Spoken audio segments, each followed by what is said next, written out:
Welcome to this week's Bushel Up. Finally, got a little mud on my hand trowel here from digging. Nice rain across a lot of the area. I know as you get south, they got cheated a little bit this time around.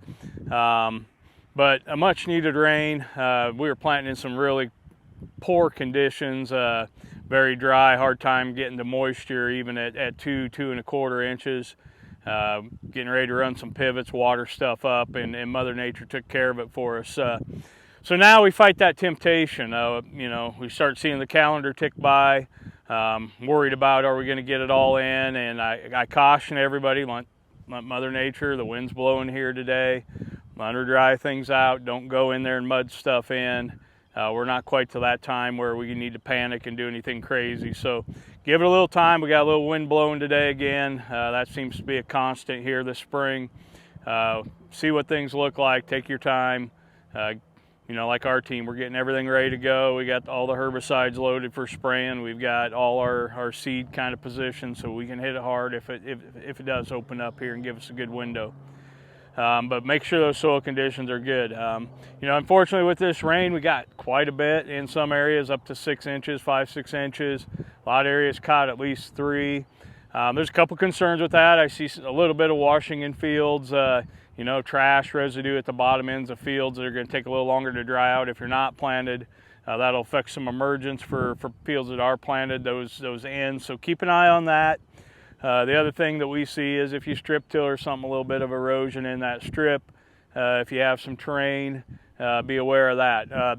Other concern we always have when we get these big rains early, which we kind of haven't had for a while, maybe 5 years, is nitrogen leaching. And I get a lot of questions about, well, do I need to stabilize that 10-gallon I put on with my herbicide? And actually, for a lot of us, for us, that's our first nitrogen we put on, is either with the planter or with the herbicide. That's a nitrogen out here that's got to stay for us the longest to the end of the year when that crop really needs to take it up in that grain fill period. So, it's great to get the rain. It's great to fill that profile back up, but we know nitrate moves with the front edge of water. And so when we get these soaking rains or even these oversaturating rains, we're going to leach some stuff. And so that's why it's always important to manage your nitrogen appropriately. We use Instat stabilizer on all our nitrogen applications out here, especially the early ones, because those are the ones, even though they may seem small, nice thing about our use rate is it's based on volume, so it's still relatively inexpensive to stabilize that nitrogen.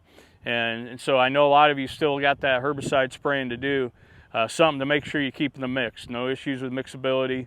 We want to protect that nitrogen. Finally, for what we do have planted, we have had some soybeans in the ground for 2 weeks now. They are coming up, just starting to emerge here the last couple days.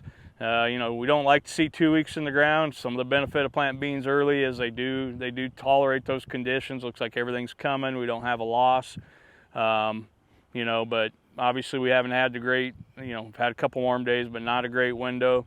But they are coming. So if you have some earlier planted crops out there, now's the window where you should be able to be seeing some activity coming up, and just monitor that. So get your hand trowel out and do some digging. It's always good to see what's coming up because we still have about half our planting left. So if we got to make any adjustments, make sure if we had anything that we need to improve on, we can go see it now and make some tweaks while we're waiting it out. Everybody have a good week. We'll see you next week.